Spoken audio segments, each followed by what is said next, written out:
Good evening, everybody. Now, I'm just a simple man, and my name is Noah Foster, and welcome to another episode of 205 Live Matters. With me this week is, of course, my fellow 205 Live crew. I call them now my cohorts, my brothers in Cruiserweight Wrestling. First off, he's a family man. He is the holiday. He's got knowledge as old as WCW itself. He is Mr. Chris Mace. Chris, how are you? Long day at work. Finally got to be off talking about wrestling now. Yeah, I'm finally back in town for 2 days out of work, but I'll say that story for another day. And with us for the first time ever, and it's been such a long time been waiting for this on 205 Live Matters, he is the founder of AEW Nation. He is a proprietor and believer strictly in cruiserweight wrestling. He has humor beyond Kenan Thompson on Saturday Night Live. He is known as Good Brother. You may call him Chris Willis. How are you, sir? And welcome. Oh man, thank you so much, Noah. I'm finally on 205 Live Matters for the first time. Thank you for having me. Been long overdue, sir. So welcome everybody to episode 21. So with that, first, of course, I gotta ask the question, as I do with all the new panelists on 205 Matters. You knew this was coming. Goodbye to Chris. Why does 205 Live matter to you? 205 Live matters to me. It's just the storytelling of the cruiserweights. Yes, it's going to start off slow. They got to test each other out. But when they start to go, they're going to deliver every single time because 205 Live matters. Cruiserweight wrestling matters. Juniors matters. Yes, especially since I got done with Best of Super Juniors, a showcase of some of the best cruiserweight type wrestling you will see in the world. But that's a whole different video for another day. Maybe I'll do that on my channel, but going off topic. Let's have some fun. So this week's episode marks episode number 132, and we get introduced to the show, of course, first by Drake Maverick, the current drum manager 205 Live. Get your ass out the freaking 24/7 title picture. What that digress. Anyway, he introduces us and talks about tonight's matches. Two hard-hitting affairs. First off, it's Akira Tozawa versus the returning Noam Dar. And then we have who he calls the two heaviest hitters on the roster, Arya Daivari versus Oni Lorcan. Akira Tozawa with huge momentum and even being pointed out by the champ himself that he wants to challenge him. But Noam Dar saying he's trying to be the best on two continents. Then you got Arya Daivari, who still claims states to the Cruiserweight title, but he's out for vengeance against Oni Lorcan, who gave him stitches in his ear. Oni says, look, I'm bounced. I'm going to help you with that. So we get right into the show with our announced team of course, Vic Joseph, Aiden English, and Naja McGuinness. Probably the best three-person booth right now in WWE. Keyword 3. Anyway, following this, we go straight into our first match. It's Kyoto versus Noam Dar. Wait a minute. Okay. I was wondering when this was going to happen. My favorite, y'all know, for a better 205 Live, though I don't think he's that anymore. Drew Gulak returning with a brand new look, brand new attitude, and bringing just, in one word to this match, pure intensity. So before I get into this match, good brother Chris, I will start with you. What were your thoughts on Drew Gulak's return and this opening match? When Noam Dar was coming out, I noticed the camera angle was a little bit onto the left side, and I'm like, something's not right here. Something's not right. And Drew Gulak came out of nowhere and attacked Noam Dar, beating him down, attacked his injured knee, because everybody loves to attack Noam Dar's knee. Seeing Drew Gulak with the slick hair, the black boots, the black trunks, he's all serious.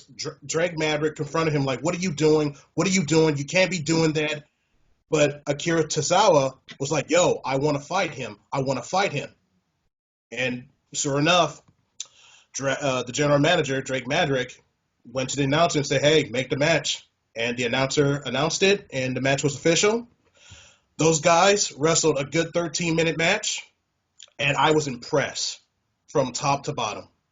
Drew Gulak getting the victory. That was a big win for him because he really needed this, because he was really on a losing streak on 205 Live for the last few months, and he needed that victory because he's making a statement that he wants the WWE Cruiserweight Championship. Right. The most sought-after title, it seems, in WWE, with the hardest working roster, it seems. And absolutely, he, like I said, new look, brought intensity. There was like no sign. There was like no witty banter. There was no even safe and sound feel on the ground. It was much more brawling style than technical. But before I get more into it, Chris Mace, what were your thoughts on Drew Gulak's return in this match? It wasn't really surprising. Like good brother Chris said at the beginning, you see the camera angle was different, so you knew something was going on. Then when he tagged Noam Dar, it's like, okay, he's back. All right, he looks different. Looks like something different. All right, this is interesting. Let's see how this plays out. Tozawa wanting to be the man's man, the man's wrestler. He's like, yeah, I want a match with him. He got a match with him. He lost, but like I said, they had a damn sure competitive match. Gulak kind of remind me of watching some of these New Japan Pro Wrestling matches. He seemed like he got that strong style, and I think that matched him perfectly in his new persona he's doing. And he got the win. I liked how he used the Texas Cloverleaf because, like I said, I like Dean Malenko. That was his finisher. That's my favorite cruiserweight of all time, Dean Malenko. So I loved how he used Texas Cloverleaf. I like the finish to the match. I like how he won. Now it's going to be an interesting shakeup now with this cruiserweight title picture now, since we still don't have a clear cut who's the number one contender for the cruiserweight title right now.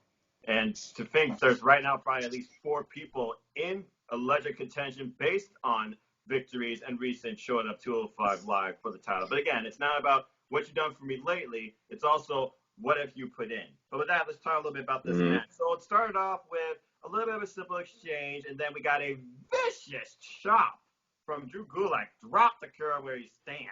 Following that, Akira, he later on down the match, he gets a little momentum with a Shining Wizard, Senton combination. But then we get a crossbody faraway slam combination from Drew Gulak. Both men basically filling out each other at this point. Akira trying to figure out this new Drew Gulak, and Drew Gulak really showing what he has learned and what he's bringing differently. And then following this, part of the intense new style Drew Gulak, we got a few gut wrenches as he's working on the lower back of Akira Tozawa. First gut wrench, he goes to a quick cover. Following this, Akira, later on in the match, he goes for the first lift of Drew Gulak, but the back gives out. He falls out. And we get a snap suplex with a float over. Beautiful, by the way, from Drew Gulak. On this vicious elbow strike. I thought he was going to give him a concussion or something. You saw Akira's eyes roll in the back of his head, it seemed.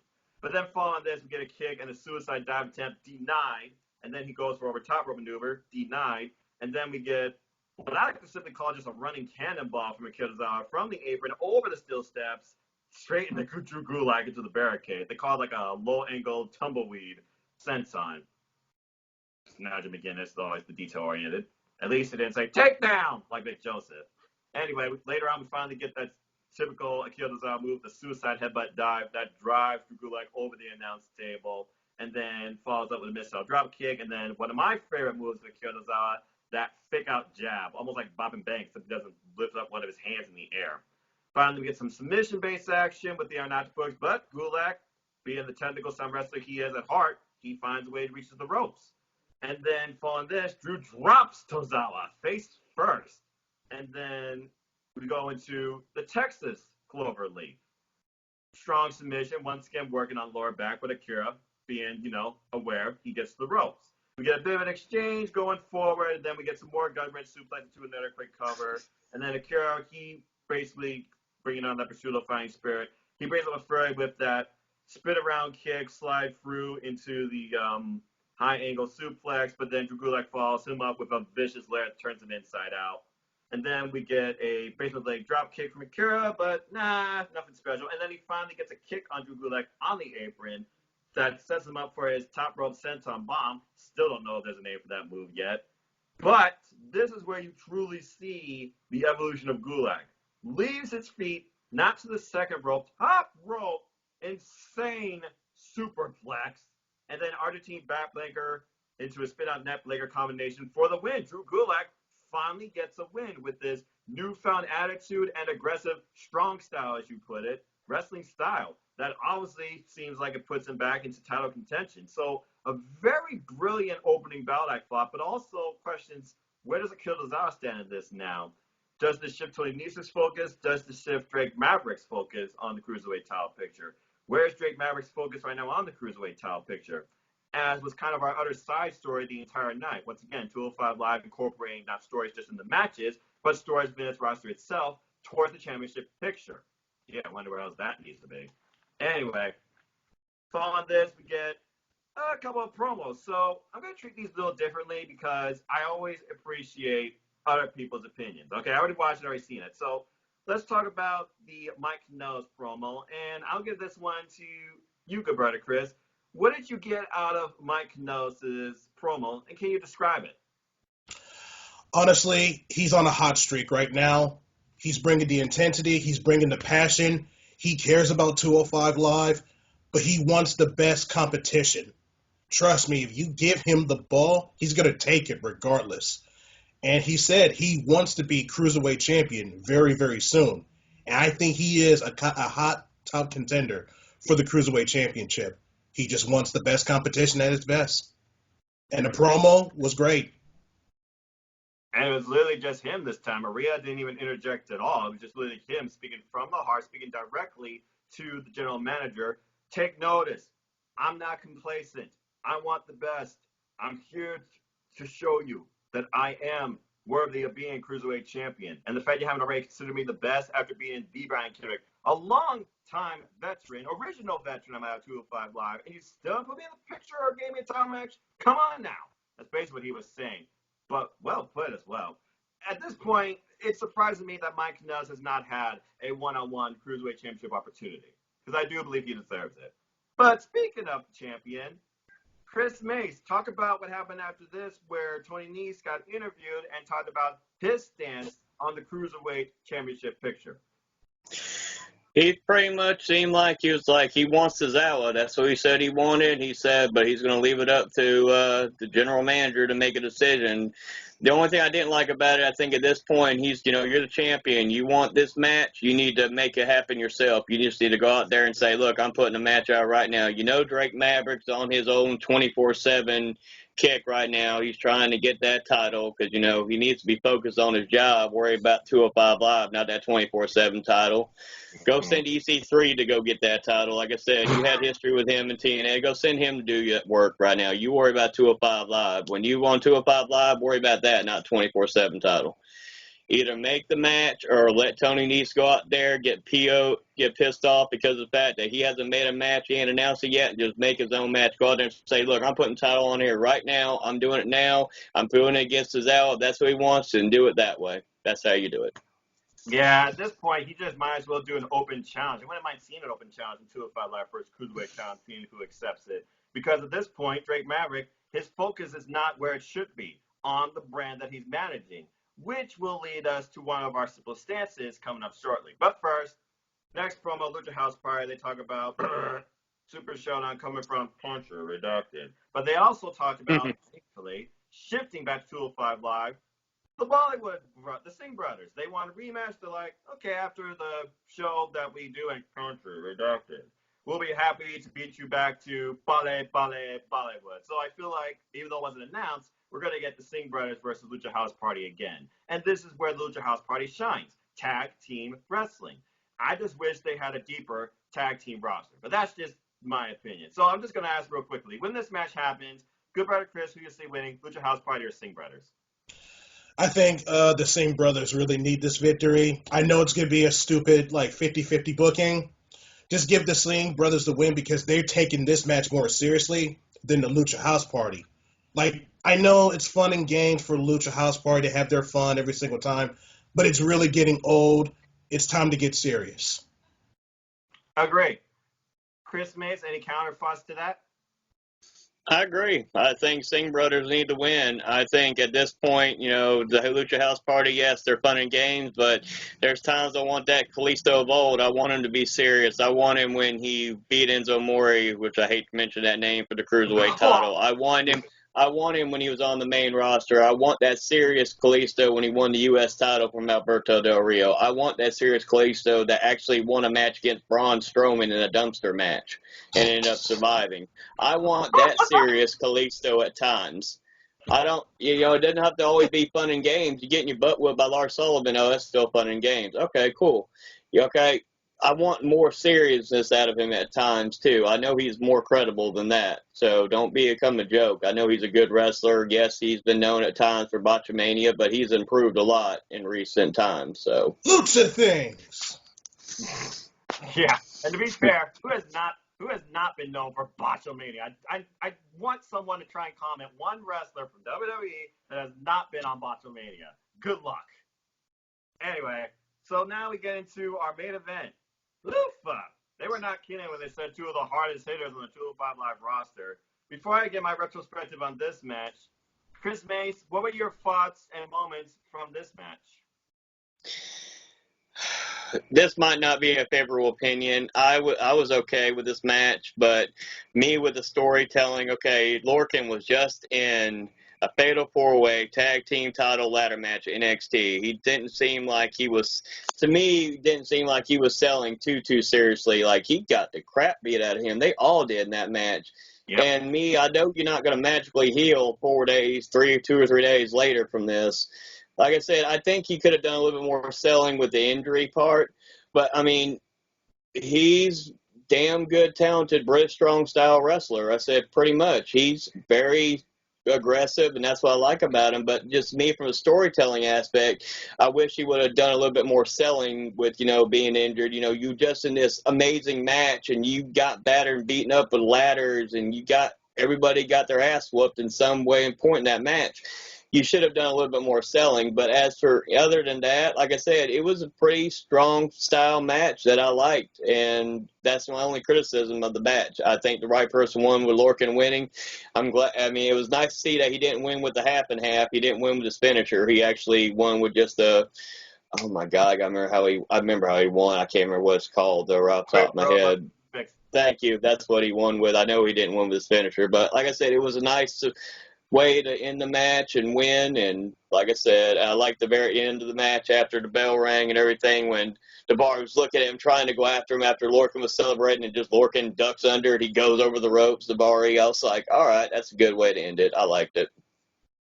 Yeah, tells me that's not over between these two, and I look forward to seeing their next encounter. But as far as the selling goes, you bring a key observation. You also brought up some stuff that the commentary brought up in regards to what Owen's recently been through. But they also brought up some stuff as far as his time in NXT when it comes to titles. But before I get more into anything else about this and the announcers, good brother Chris, what are your thoughts on this match?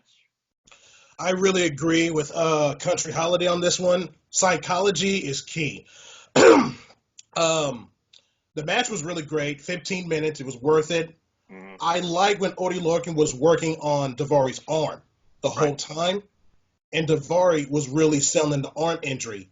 Like if he wanted to do like a submission hold, like he tried to go for the camel clutch, $1 Million Dream, he couldn't really lock the submission all the way through.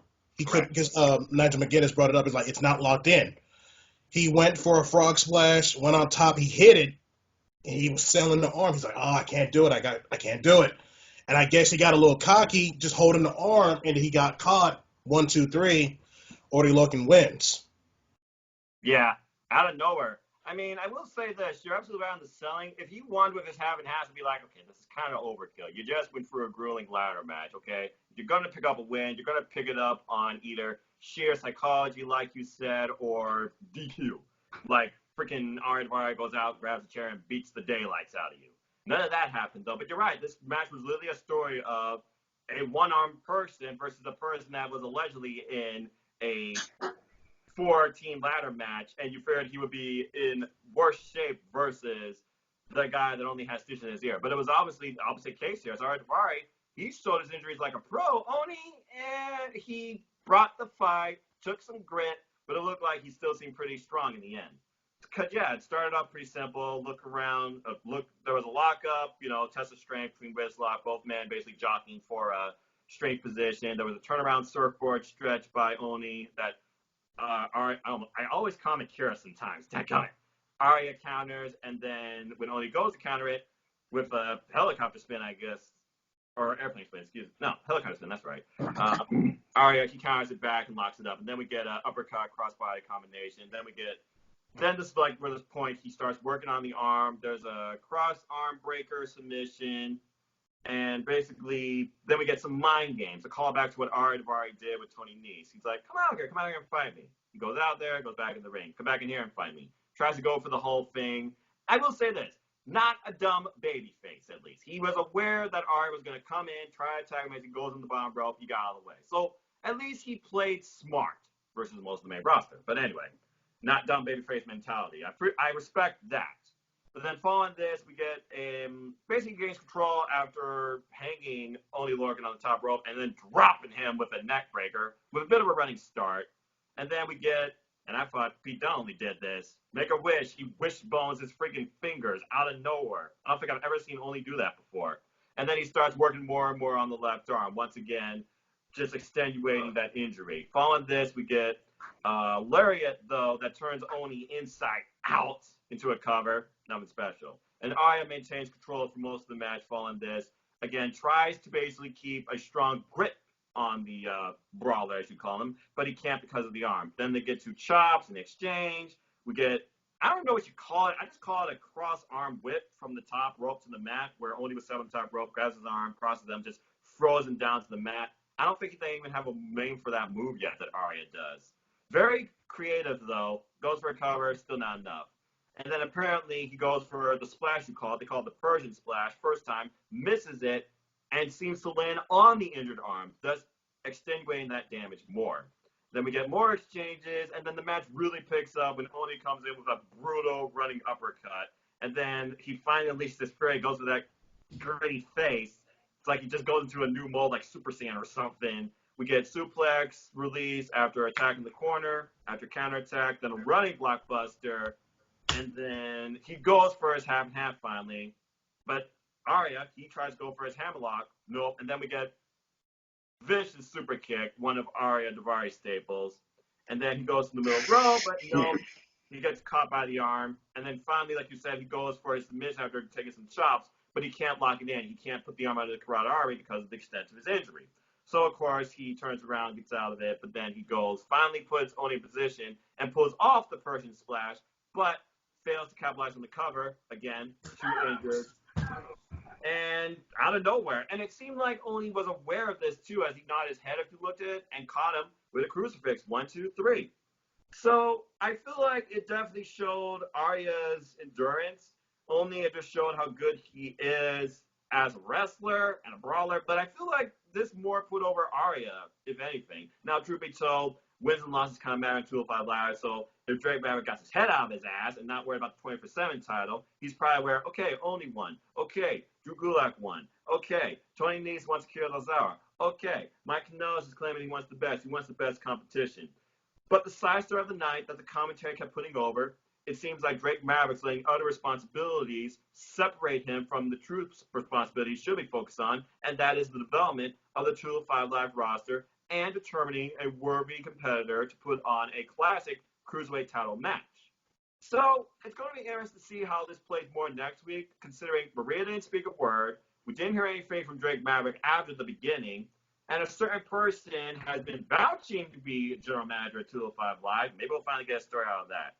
But I thought it was a pretty good episode overall. Just 2 matches. You got a bit of an idea of what's to come. But it was a little over the bump, but not much. I would probably say 3 1/4. Chris Mays, if you were to rate this week's episode 205 Live, what would you give it? Me, I would give it 3.5. Now, had we switched the matches and we had the main event at the beginning and then we had the return of Drew Gulak at the main event, I would have easily given it a 4. The thing that brought it down to me was Lorcan's storytelling. I said what saved it for me is Daivari and how excellent of a storyteller he was, how well he sold. I was very impressed with Daivari and how he performed, even in defeat, how he performed. So I'm going to go 3.5. Yeah, I was just going to say this. If I don't see Arya Daivari next week in a sling or something around his arm, I'm going to be disappointed. But anyway, good brother Chris, what would you rate this week's episode of 205 Live? Out of 5. Oh, man. I know this is my first time doing this review with you guys. I took this seriously on both matches. I agree with Holiday. It should have been reversed. Like, Drew Gulak should have been in the main event. Mm-hmm. I'm going to give this a 3 1/4. Okay. So we're about all even there. So another decent episode above the mill, and regardless, better than Monday Night Raw, better than Life. But I agree. All right. So let's go ahead and talk about some simple stances, where we just talk about anything regarding the Cruiserweight division or Cruiserweight wrestling. And what I like to do is I like to throw it towards you guys to come up with topics, and then I'll cue something in the end. So let's start with you, good brother Chris. Is this your first time? What would you like to talk about today? Well, I want to talk about this since you've been doing this 205 Lives Matters. I want to bring up 2016's Cruiserweight division on Monday Night Raw. I took an hour of my own time to go back in time to see that Cruiserweight match, that fatal four-way between Cedric Alexander, Rich Swann, Grand Metalik, and Brian Kendrick. I don't know what town they were in. These guys got 14 minutes if you subtract 3 due to commercial breaks. Of course. These guys teared it up. The crowd was into it. I just don't get why WWE just don't let these guys go all out. I just don't understand. The crowd, less than 5 minutes, the crowd was chanting, "This is awesome." They was very into it. Looking back during the Cruiserweight Classic, one of my favorites on the WWE Network. If you have not seen it, go ahead, take the time. Absolutely. I just don't understand Vince McMahon's mindset. When he saw that match, when it debuted, I think he was scared because, it's really getting over. Oh, it's getting over. And because, he loves his Roman Reigns, he's like, I got to put the handcuffs on the Cruiserweight division. And ever since, the Cruiserweights on Monday Night Raw really wasn't the same because they got handcuffed. Now, I went to a week later on September 26th. It was a tag team match with Lindsay Dorado and Drew Gulak against Cedric and Rich Swann. They got 5 minutes, got 8 minutes, subtract the commercial breaks together. And the guys were good. Like, the match was really good. They went all out. That's great. But when later on in the evening, it was TJ Perkins versus Tony Nese, one-on-one, no, non-title. Yep. The crowd just did not care. Like, they was opening up, and later on, you hear CM Punk, CM Punk, CM Punk. I'm like, what are you doing? These guys giving out their bodies on the line. And the two wrestlers got like 8 minutes, subtract 3 minutes due to commercial. It's like, I think maybe Vince McMahon really didn't care, or he was like, oh my God, this is getting over. Putting the Cruiserweights on Monday Night Raw was really the big mistake. It should have been on SmackDown in 2016, when SmackDown Live was really popping at the time. Right. On the verge of the brand split. See, this is why WCW got it right. Give those guys 10 minutes. Let them do what they need to do the little flippy stuff, do the chain wrestling like Dean Malenko used to do back in the day. Yes. Let these guys go, let them go loose. Let them loose. Don't handcuff the Cruiserweight division. Give them the ball, and they will get over on their own. You know what you can also do? Give the Cruiserweights a microphone. Let them cut a promo in front of 15,000 people. Give them the opportunity. Let them show they have a little bit of personality, some charisma. Because other people will be like, oh, the Cruiserweights don't have personality and charisma. Give them a microphone. Give them the chance.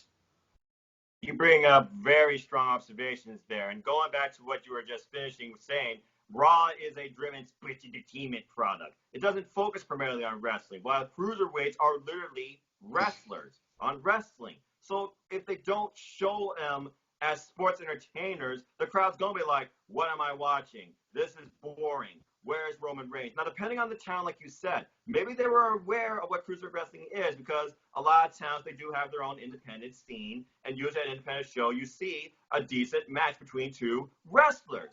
They may not necessarily be called cruiserweights, but it's wrestling with wrestlers. Cruiserweights are wrestlers, not sports entertainers. When you put wrestlers on the sports entertainment show of WWE, you're going to fall to the wayside. If they were on SmackDown Live when it was driven to be the more wrestling-based show back in 2016, I could see these guys all going over and being more memorable and being more demanded and wanted. It shouldn't just be merchandise, and it shouldn't just be who you think is entertaining, why they can't wrestle against a cruiserweight, whether you want to believe it or not, being the people that go over. So I completely agree. The flaw is Raw wanted the cruiserweights as sports entertainers, not as wrestlers. And since they couldn't showcase them as sports entertainers, they locked them down and fell on the wayside. Okay, we don't have a sports entertainer here. Here's a little filler match. Here's a little tag team match that means absolutely nothing. But go out and do what you want to do. If you think you can get the crowd behind you, good. Otherwise, don't care. Here's a paycheck. Thanks for coming. Now, so I think I've pretty much set my stance on that. Bottom line, you're right. Should have been on SmackDown Live. Don't treat cruiserweights as sports entertainers. Showcase them as wrestlers, but do it properly, in a proper environment with proper respect and interest. Simple as that, as far as I'm concerned. Chris Mays, what is your stance on basically Cruiserweight Wrestling Outlook 2016? They fucked that up. Like I said, after they had that showcase in the first match on Raw, they completely fucked that up. First off, what they shouldn't have done, they should have treated them. Yes, they are 205 superstars. Yes, I understand. You wanted to be different, change the rope colors, make it a different little atmosphere. You could have left it the same. We were going to have 205 Live Matters on the network. You could have left everything the same. Let them go out there. Do what WCW did. Learn from WCW. I know they don't like to bring up, oh, WCW did this better, so we don't want to use that because, we beat them. But they had good ideas. You got to think, the very first Nitro, when they debuted, the very first Nitro at the mall, what was the very first match? It was a cruiserweight match. It was Correct. Brian Pillman versus Jushin Thunder Liger. That was the first match of WCW Monday Nitro was a cruiserweight match because they knew they needed to get a hot opener. Jushin Thunder Liger was on fire. Brian Pillman was at the top of his game at the time. They needed a hot open. That's what they got. Here's the thing. You can use the 205 Live stars on Raw and SmackDown if you do it correctly. Yes, I think they'd be better off on SmackDown, but however, you can use them correctly on both shows if you use them in the correct spots. You do what WCW did. You could use them at the opening show. You want a hot open? You put a great 205 Live match out there. You put somebody, for example, you could put a Drew Gulak versus Tony Nese out there at the beginning of the match, and you could tell a story, give them 15, 20 minutes. You could tell a damn good story. You put somebody like the feud with Kazawa and Mike Kanellis, like we talked about weeks ago, in that no disqualification match they had, and how they tore the house down, where I said it was a perfect blend of extreme ECW-style match. It was a perfect blend of that combination from Rey Mysterio versus Psychosis in ECW.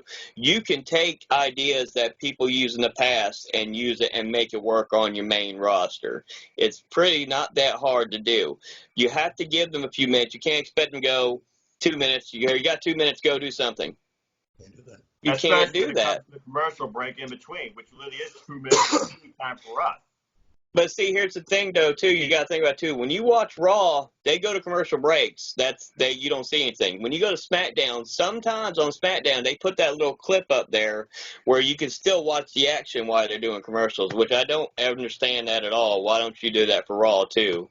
I don't understand that theory. But you can still do it and go to a commercial break like you need to, and you can still be watching the action. But the point is, you can use these guys to elevate more. If you do stuff like WCW, and here's a problem, too, we had a long time ago. With 205 Live, that's why people like Neville, who's Pac now, he left because he couldn't get past being in 205 Live. Once he got sent there was no way he could break that seal and get out of 205 Live. For a long time, they didn't want these guys out of 205 Live into the main roster when they had their own show. They didn't want them. Once they took them off Raw, they didn't want them being on the main roster for a long time. It was just now when you have Ali, who was performing at a high level before he got injured. I mean, but now they're making those mistakes. Bringing Cedric Alexander, he ain't doing nothing. He's already sent out tweets. I saw that picture you had that about him missing 205 Live. You got Blake Murphy. No, my God, I'm going to go wrong there. Buddy Murphy, okay? He ain't doing nothing except that one exclusive he did one time on SmackDown that was on the YouTube. They're making the big mistakes here. WCW did it right with the Cruiserweight division. Learn from those lessons because those guys A lot of those guys like Brian Pillman, Chris Benoit, which I know people hate saying that name. He was part of that cruiserweight division. He went on to bigger and better things as a wrestling. Dean Malenko, he was in the cruiserweight division, but he also did win the U.S. title as well. People might forget that. Same thing with Eddie Guerrero. His first single title was the U.S. title, Starrcade 96. When he beat DDP. He went to the cruiserweight division, had great matches with Rey Mysterio, Dean Malenko. He had a stretch of matches where he went great from Halloween Havoc to World War III to Starrcade 97. He had a series of great matches as a cruiserweight champion. He had already had a mid-card title with the U.S. title before that. You can establish these 205 Live stars on the main roster and make them into main eventers. It has happened before. It can happen again if you just book it right. The thing is, you're talking about a sports promoter versus a wrestling fan, and I think that's part of the problem too. Well said, but well man, said. Well said. Chris, good brother Chris, is there anything you want to add to that? Yes, yes. Okay. I understand 205 Live does have storylines. Some weeks they will bring it up, and some weeks, or like 1 week, they'll forget, but they will still remember it. Correct. Don't forget about a storyline. I'll always remember every single time. Like, there's been some good storylines on 205 Live. A lot of people will look over this in WCW. This one is one of my favorite storylines, and Holiday, I know this one is your favorite as well. I got you. I can let this out. It was in 1998 when Dean Malenko was feuding with Chris Jericho for the WCW Cruiserweight title. What was the pay-per-view? Holiday. What was the pay-per-view? It was in February. What was the pay-per-view? Super Brawl. Thank you. And Dean Malenko lost. And Mean Gene Okerlund, God bless his soul, interviewed him. It's been 4 pay-per-views. What are you going to do? And Dean Malenko said, home. He wanted to go home because he couldn't get back that Cruiserweight Championship. He felt like he lost his touch. And after that pay-per-view, Chris Jericho would just hit home on Dean Malenko, disrespecting Dean Malenko's legacy, disrespecting his family, disrespecting him, the whole 9. That whole build-up for like almost maybe 2 to 3 months. Yep. And that pay-per-view, when they had the Battle Royal, what was the pay-per-view? Help me out again. Slamboree. God, you're good. When a mass wrestler, I think it was Halloween. Cyclopsis or something like that. It was a mass wrestler. I know exactly what you're talking about. I can't think of the name. I think it was sequel play. I think it was a mass wrestler. It was down that wrestler and Juventud Guerrera without the mask. And I think there was some words exchanged. And Juventud, I got you, brother. I got you. Juventud eliminated himself. Chris Jericho's like, oh, this is an easy competitor. I can go in the ring right now. And when that wrestler took down that mask, and it was reeled as Dean Malenko, you can hear the pop from the crowd. Just like, oh my God, it's Dean Malenko. It's Dean Malenko. And those two had a good match. I think maybe good 7-8 minute match. And Dean Malenko got the belt back for the first time in months, and he got it back. He got his revenge for what Chris Jericho did. That is actually the best storyline in WCW history that people don't even look over. The WCW valued Cruiserweight Wrestling much more than what WWE does today, and really I think what WWE has done ever, like you all said. So well thought out retrospective. So again, the key thing here is, how do you elevate the 205 Live roster? I think it's simple. You first don't put a glass ceiling on it. You allow them to grow and, incorporate themselves in your main roster product. You don't throw them to the wayside just to be like, this person's on that show. You incorporate them somehow. You showcase them. You introduce the audience to what this person brings, not only in the ring, but possibly on the mic. Because again, this is a sports entertainment company. This isn't a wrestling company. This isn't AEW. Oops, I'm going to get suspended like Sami Zayn. Anyway, sorry. But the bottom line, like you said, they need to find a way to put the Cruiserweights in a spot where they not only can show the wrestling capability like they do on 205 Live, but show a little bit of individuality from what I can present to you vocally. Because if you can bring yourself vocally and athletically to your audiences over mainstream media, you're going to garner attention. Now, whether one city believes in that or 200 cities believe in that, that depends on where you book it, because not every city believes in the same thing. So again, they just need to find a way. Vince needs to find a way, or fucking retire, to bring Cruiserweight Wrestling back to its glory. Okay, don't repeat the same mistakes as, your past competitors, but look at what good they did. You just pointed out the biggest strength of WCW, Cruiserweight Wrestling. But I digress. That was an incredible topic, Chris. Thank you for that so much. Which one's talking? There's both Chris's here, so which one? Well, you introduced us a good brother, Chris, and as far as Chris Mace goes, this guy, he could host his own WCW trivia show for all I care. He goes to Chris Holiday on that one. It goes to Chris Holiday. Yeah, period. Yeah. If you and I were going to face each other in a WCW trivia competition, it'll be 0. Yeah. All right. So let's talk about the general manager a bit, Drake Maverick. So the story that seems to be developing here is his focus. He seems to be focused. And truth be told, maybe he actually does hate it. Maybe he's just booked to this. He seems to be focused on one thing and one thing only more than anything else, the 24/7 title. But there's been questions put out, as you know, by Maria and Mike Kanellis, who take 205 Live, as you said, very seriously. They think about it as their home. They think about it as the best. And they want the best for this show. A fan posted this question. I'm sorry I forgot the handle. Have you thought about putting in a application for Jeremiah 205 Live? Maria responds, working on it. So, Chris Mace, I pose this to you. Do you see this as a storyline developing, and could you see Maria Kanellis as general manager of 205 Live? Yeah, I could see it because of the fact you could play in the storyline where Drake Maverick, like I said, you would have to play it up, though. You have to keep going with it for a few more weeks. You have to do it, like I suggested earlier, where Tony Nese goes out there and he's trying to make his own championship match. He's tired of Drake Maverick not making a decision who will face him, and he's ready for a challenge now. He's tired of sitting on the sidelines. And then this is the only time I hate to say this, but then you would have to in some way incorporate Triple H. And the only reason I say this, and nobody hates on this, if you dislike it because I said Triple H, you all can whatever. But the reason I say Triple H is because of the fact that we already know from everything we heard backstage that he's been working with the 205 Live show for a while now.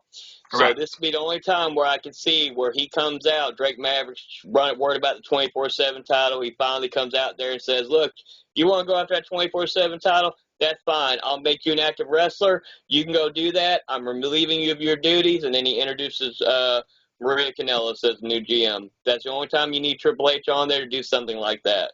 It was sort of like remember when Drake Maverick got introduced back when SmackDown had Daniel Bryan as the general manager, he was the one who introduced everybody to Drake Maverick. So since we really don't have general managers anymore except for 205 Live, NXT, NXT UK, it had to be something like that. And I can deal with Triple H being on 205 Live just to serve that purpose. I don't want to see Vince or Shane or Stephanie on there. Keep them far away from there. As far as I'm concerned, we're never going to see Vince, Shane, or Stephanie on a Triple H-driven product. And since Triple H is driving NXT, NXT UK, and 205 Live, I think you're safe there. But I agree on the whole Triple H stance because, hey, he was a former wrestler. He won British Boot Camp. He wrestled in TNA Impact. This might be a good way to actually put Drake Maverick on the 205 Live roster and make him be a wrestler. It might bring some character to the roster, too, because he is a character. So with that being said, though, good brother Chris, what are your thoughts on Maria Kanellis being 205 Live general manager, and could you see Drake Maverick being an active wrestler on the 205 Live roster?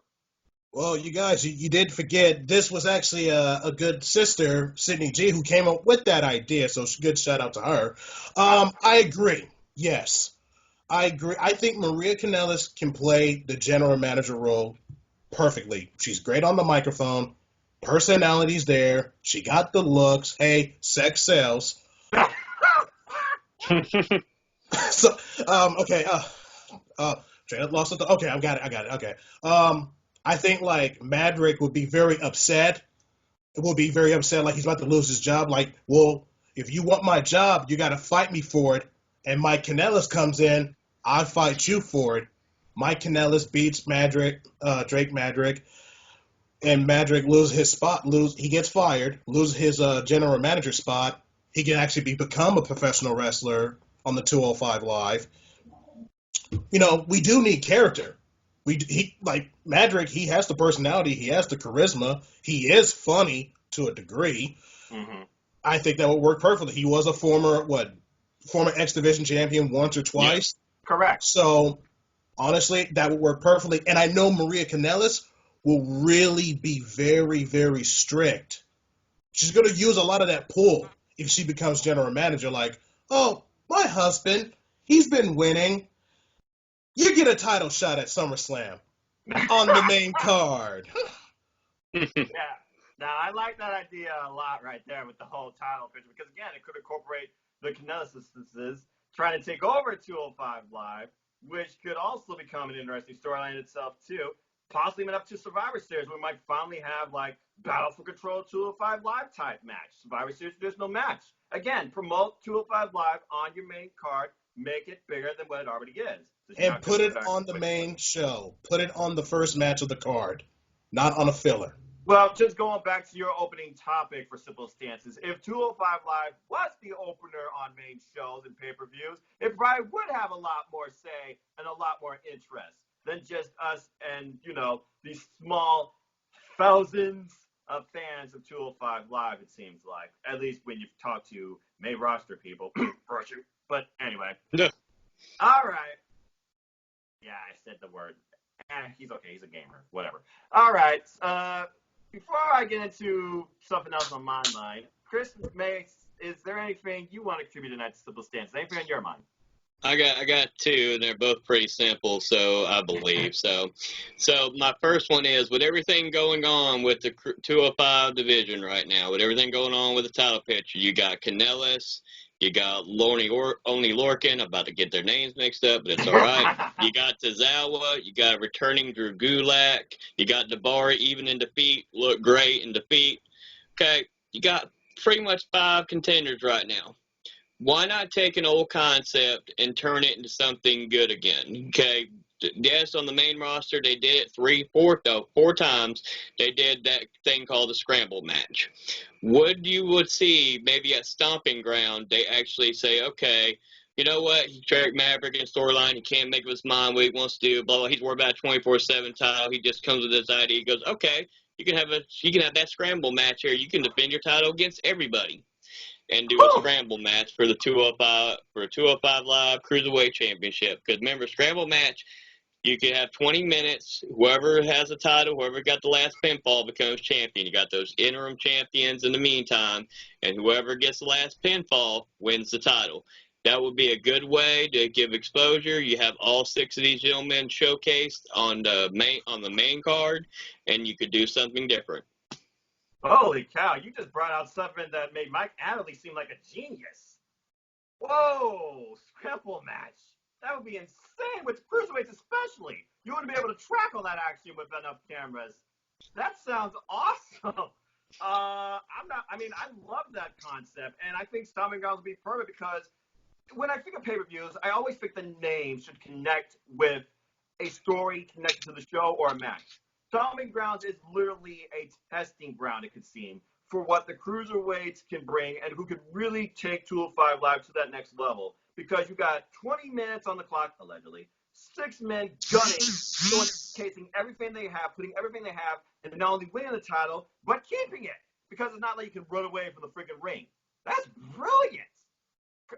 Good brother Chris, what are your thoughts on that? I got nothing really. I swear to God, Holiday won on that. I watched the show many times in the past. If you say ladder match, it's gonna get boring. But a scramble, damn, I gotta agree with Holiday on this one, man. You gotta do a scramble.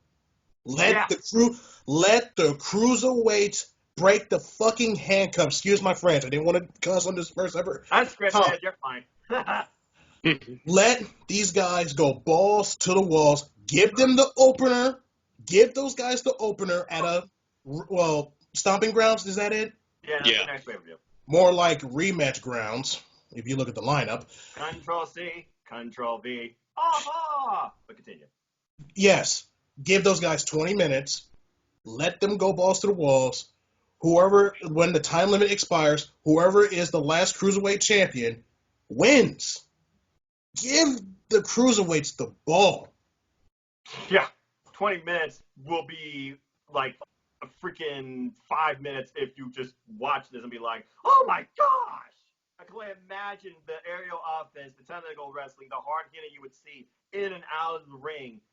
And that just sounds insane. That would be the one time I would tweet Mike Adamle thank you, because he's the one that brought that concept into what was once called the Fatal 4-Way pay-per-views that are now dead. But you put the right type of people under that circumstance, that match could be golden and a standard made going forward strictly for the Cruiserweight division. That's brilliant. Considering we haven't had an Iron Man match yet for the Cruiserweights, and I feel like that's the next big thing they should do, since they always do these storylines with 2, 3, 4, 5 matches that end in a huge climactic overall brawl, usually under like no DQ or street fight or 2 out of 3 falls. So if you're not going to do an Iron Man match with 2 people, do a scramble match and really show people what these Cruiserweights are capable of in the main roster. That is brilliant. All right, what's your other thing? I'm very good now. Okay, so we've all been seeing how you see different guys from 205 Live Matters going into NXT UK or vice versa, or going into NXT back and forth. Yeah. Okay, we still have GMs in all 3 of these brands. So my thoughts are, okay, so what if we did something different? Like you had the GM from NXT UK, for example. He could do a trade for like a 2-month period. He could pick one guy from 205 Live to put on his NXT UK for 6 months, and he sends somebody over there for 6 months. In that scenario, or even NXT, in that scenario, who would you want to see shifted? Who would you want from 205 Live going to NXT UK, and who would you want from NXT UK coming into 205 Live for that period of time to showcase their talents in different places? Exchange program, basically. Okay. Good brother Chris, I'll start with you. You start that one off. I gotta think on that. Wow.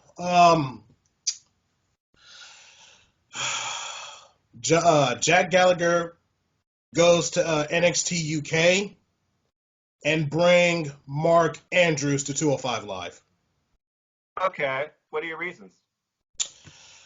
Wow, oh, man, I'm on the spot. Okay, I feel like Jack Gallagher is very underrated to me, but I feel like the crowd doesn't really grab to him on 205 Live. But if you put him on UK, he'll fit right at home in that kind of style of wrestling. Mark Andrews to come to 205 Live, he would actually bring some excitement to 205 Live. The crowd would be very into him. I know he's over when he's in NXT UK and 205 Live. Right, I think that'd be a great. He had a great showing during the Cruiserweight title tournament last year in 2018. Mm-hmm. Lasted in the quarterfinals. He lost to, was it Drew Gulak, I believe? Yes. Yes, it was. Oh man, great memory. Okay, phew. He had a great showing. I put him on 205 Live. Okay. Oh, wow. Well, I'm thinking about, different, because you kind of took the obvious one I was thinking of there, because Mark Andrews, previously on 205 Live, high over the crowd, and Jack Gallagher, he fits NXT UK to a T, and it'd be probably a nice refresher for him, especially since we don't know where he stands right now, since he lost to Alberto Carrillo. He's probably still finding himself, as Drew Gulak has. I don't know if he's going to come back the same way, but I digress. When I think of a few people that could come from NXT UK and try to really recreate themselves, reset themselves, one of the first ones I think of is Kenny Williams. He brings a positive personality, it seems, that I think like a younger audience could possibly relate to. He does bring a high octane style, and I feel like he could do a few interesting things with, maybe you start him off with, I'm trying to figure the 205 Live roster, because his tag team right now just isn't working, and I think his partner, what's that guy's name? Amir Jordan? I think he's injured. Another one I thought of was, who's the guy that goes whoop, that gets the whoop all the time? Dang, Ashton Smith, I think his name is. But I don't know if he's on the 205 Live, but he would bring a lot of power and a lot of dynamism to the division. As far as trading from 205 Live to NXT UK, that's the problem, though. They got like less than 12 wrestlers, I think. So if you were to trade, maybe just to elevate your brand to see what they can do against a veteran, I'd probably do the Brian Kendrick and see what he could do against those guys in the UK. He has wrestled in the UK before. Let's see what he brings to NXT UK. And I would probably start him off in a feud with Jordan Devlin, a guy that's trying to put himself over. saying you can't bet against the ace. Why not be the veteran of the game himself? So that's Actually, just my thoughts. Try actually, to really actually, get I something agree right. with you. Actually, I really agree with you on that. Brian Kendrick going to the UK because Yeah. he's not much of a high flyer like he used to be. He's No. more of a ground. He's more of a ground and pound. He's like what 40 years old. Yeah, but it's still unorthodox, but still goes. Yeah. Mm-hmm. So that's an interesting topic. Good on you. Okay, so before we wrap up for the night, let's talk about this. So we got the Minion around the corner. We know it's being main evented by the Rainmaker, Kazuchika Okada, versus the GOAT, Chris Jericho. But I want to talk more about his stance on this, and this. A guy that he shared the ring with a number of times, a guy that he still believes is a cruiserweight, but wants to prove and showcase himself as a heavyweight. I'm talking about the villain, Marty Scurll. So basically, he puts out this tweet about Marty Scurll being 205, and for those of you that watched All In, he did the same thing during their match. That extended an extra 15 minutes and was probably my favorite match of the night. Second to maybe Pentagon Junior versus Kenny Omega, but I'm going on topic. So my question to you all is this, because his girlfriend, the virtuoso, Deonna Purrazzo, is in NXT. Do you see Marty Scurll one day being part of the 205 Live roster? And goodbye, Chris, I'll start with you. Man, I know Marty Scurll can wrestle in the junior heavyweight division, and he can wrestle in the heavyweight division as well. Mm-hmm. Honestly, I have no problem with that. But is the crowd? Sorry about the noise in the background. If you can hear it. He would be perfect for that fit. But is the crowd? Excuse me. Is the crowd going to accept him? You know, he does have the whoop whoop, or he can snap a finger. He's good. He's a good wrestler, hands down. He really is. Right. But it will be a good fit for him. But I think he'll be better in NXT or the UK. Yeah. I was thinking if he actually does ever sign with WWE, my brand would be NXT UK, and then you really try and see how he meshes up with the 205 Live Cruiserweight division during their little twice-a-year tour. But I digress. Chris Mays, what are your thoughts on Marty Scurll as far as interjecting him in 205 Live, or mixing it up with 205 Live Pound in general? Well, I'm going to answer the last question first because you forgot about me when we went to the main event. So I'm going to answer the last question first, and I'll answer that one. Yeah. But the talking about the trade and stuff, you did take Devlin. So what I would do is I would send a big star. I would send Drew Gulak to NXT UK for the 6-month period, and then I would go ahead and bring the Kiwi Buzzsaw to 205 Live, because after that impressive win he had the Fatal 4-Way, even though I can't stand the man, and I've never really been that impressed with him, and I've said it many times since NXT Tea Party 27, I think he could bring something different to the table at 205 Live. So that's who I would do, trade up. And I think Gulak would be perfect with the NXT UK brand, his style as of right now. Now, Marty Scurll, see, that's a tricky one. I'd rather see him in AEW, to be honest. But do I see him signing? Possibility. I mean, would he be good on 205 Live? I know he's been a junior heavyweight. I know he's been a heavyweight. I've known a little bit about him. I still think, no, he shouldn't be. If he goes to WWE, he shouldn't be on 205 Live. I think he should be on NXT UK. I think he'd be better fit on that program. Yeah. And the reason I brought that was because, sometimes I scroll through social media, on like Twitter or Facebook, there's like 205 Live groups there. And sometimes I look at the videos, the highlights, and I don't think the highlights in WWE, they don't do enough justice when they don't show you the end of the match. But I digress. And someone just brought up, maybe Marty Scurll should be 205. And I'm like, okay. And then I see the Kazuchika Okada tweet. I'm like, really? You're doing that? And I'm like, I don't know. I'm going to get some thoughts on that. But yeah, like I said, if I were to bring in a WWE and mix them up with cruiserweights, it would only be doing the UK 205 Live inter-promotion tours that happen twice a year. But overall, I completely agree. Marty Scurll, if you do decide that Villain Enterprises needed a leader, go to AEW. Simple as that. Okay. Well, we've hit an hour, so I think that's been the perfect way to wrap up this edition of 205 Live Matters, as we got another great wrestling show to talk about. So with that, good brother Chris, thank you so much. First time ever for joining me on 205 Matters. I certainly hope this isn't the last. It was a pleasure, sir. Where can people find you, and what would you like to plug? Follow me on Facebook, Christopher Willis. Follow me on Instagram, Chris J. Willis 86. Follow my Facebook group, AEW Nation. We just hit, what was the number? I think you said 47,000. 47,000 47,000 today. Yeah. So follow that group. You know, we talk about AEW, discuss everything. We don't talk about WWE. Don't post stuff like, oh, can John Cena ever go to AEW? No. Oh, God. No, I delete that. I delete that immediately. Noah? Okay. Jesus. Okay. Don't die on me. Yeah, You so that's pretty much passed support No DQ, support Sydney, support Stefan, Jerry.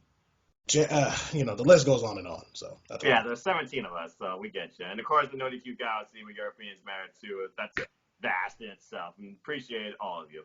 And thank you, good brother Chris. Appreciate you too. Well said, sir. And hey, family man, you know the drill. You and I have done this, I think, since almost episode 1. Where can people find you? And what would you like to plug? I say you can follow me on Facebook at Chris Forever Mace. Like I said, just support everybody, all the NX team. We all work our butts off on these shows. We take time out of our days away from our families just to do these shows, just to talk about wrestling. We love wrestling. And on the sidebar, good brother Chris, I am so glad you finally got to do 205 Live. And like I said, if I have my vote right now, you need to be the next member of the NX team. That's what I'm saying. And it's simple as that. That's all I'm saying. I'd rather work my way up. 100%. All right. Well said, brothers. Well said. And ladies and gentlemen, for those of you who have just found us for the first time, know this. We are the 205 Live crew. We represent No DQ, but more importantly, we represent wrestling. Good old-fashioned wrestling. And just a fun chat. But if you want to know more about little old me, know this. I'm just a simple man. And if you haven't figured it out by now, I'm a lifelong fan of wrestling, K-Word Wrestling. So if you want to follow me and talk anything wrestling, from the good stuff with WWE, because there is bad, and I do see that, AEW, Ring of Honor, New Japan Pro Wrestling, Independent Wrestling, support local independent wrestling folks, Impact Wrestling, Stardom, Define, I can go on and on.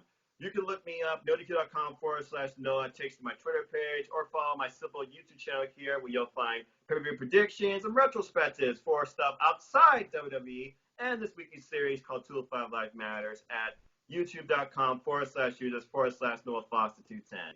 As always, support NoDQ.com. Go buy a shirt, NoDQ.com/shirts. Follow it on your social media platforms, because your opinions matter. Go make a friend. Go try and make an enemy. Go try and troll Virtue. Good luck on that. And as always, yeah. I mean, he challenges people to do that, so of course I'm going to encourage it. Maybe someone could finally take him on. We need a Noah t-shirt. Here's my money. Here's my money. Yes. Take it. 205 Live Matters. They want a shirt for me. I don't know why, but okay. 205 Live Matters t-shirt with the logo that I'm wearing. Shut up and take my money. Here you go. Here you go. I'm already said his shirt should. So I'm making it rain, but all right. Anyway, stay tuned. Shortly after this, we'll be doing predictions. All of us who represent also Team NDQ will be doing predictions for New Japan Pro Wrestling Dominion. That includes Tetsuya Naito versus the Golden Star, a guy you should remember from Cruiserweight Classic, Kota Ibushi, and of course Chris Jericho versus Shuto Khan, and a whole lot great more action. But as always, as I like to close, support wrestling outlets big and small, and let's keep growing this wrestling community together. Simple as that. With that, thank you all once again for joining us on another edition of 205 Live Matters. Take care, enjoy wrestling, and share a laugh with somebody. Share a conversation with somebody, wrestling or non-wrestling, whatever floats your boat. Find joy, and until next time, everybody, I hope you all have a good night. Have a good one, y'all. And always remember, wrestling matters, especially 205 Live. Bye, everybody. Bye.